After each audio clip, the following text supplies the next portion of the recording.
Think about the last relationship that hurt you the most, the one where you gave everything and it still was not enough. Now ask yourself one honest question. Who loved more? You or them? I already know your answer. And here is what nobody ever told you about that pain. You did not lose because you loved too much. You lost because of a psychological law that has been controlling your relationships without you even knowing it exists. A law that explains why the person who cares less always ends up with more power.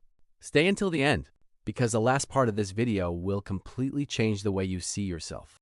The foundational principle is called the least interest principle, introduced by sociologist Willard Waller in 1938. The person with the least emotional investment holds the most power, not because they're cold, but because their brain operates from abundance, not scarcity. Here is what happens neurologically when you love more than the other person. Your brain enters a state of emotional dependency. Dependency activates the same neural pathways as addiction. You shrink yourself to maintain the connection. You give more, hoping they will match your energy. They never do, because the brain assigns value based on scarcity. What is freely and consistently given is neurologically invisible. This dynamic is not fixed. It is a pattern, and patterns can be broken. Here are the 4 habits that shift everything permanently. Habit 1.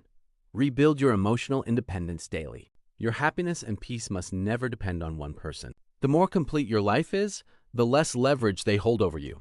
Habit 2. Observe more than you react. Train yourself to observe without reacting. Emotional stillness is perceived as strength, and strength shifts the dynamic instantly. Habit 3.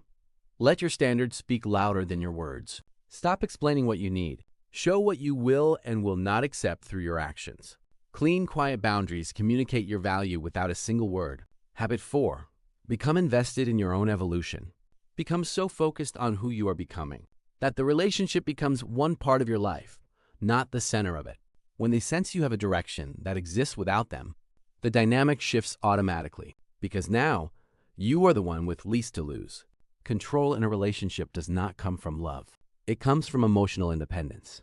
The goal is not to love less. The goal is to love yourself first, so completely that your love comes from fullness, not from need.